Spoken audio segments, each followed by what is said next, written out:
everyone, today I am going to explain you about the Higgs boson. So the Higgs boson is an elementary particle in the standard model of particle physics. Now the Higgs boson is present in the Higgs field. So now let us understand what is the Higgs field. So it is a field of energy that is thought to be exist in every region of the universe. Now this field is accompanied by a fundamental particle that is known as a Higgs boson, and it is just an excitation in the Higgs field, just like an electron is an excitation in the electric field. Now let us see some functions of the Higgs field. The first function of the Higgs field is that it provides the weak nuclear force.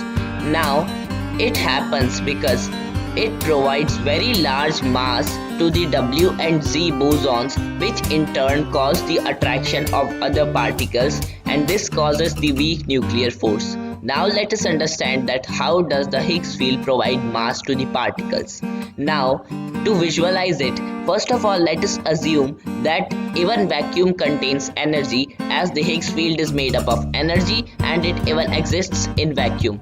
So when we place a fundamental particle in the vacuum, the Higgs field must interact with it, and then the amount of interaction of the particle with the Higgs field defines the mass of the particle. That is, the more amount of interaction happens, the more mass the particle gains. And as we all know that any particle without mass like photon will move at the speed of light, and this is because all the photons do not interact with the Higgs field and do not gain any mass.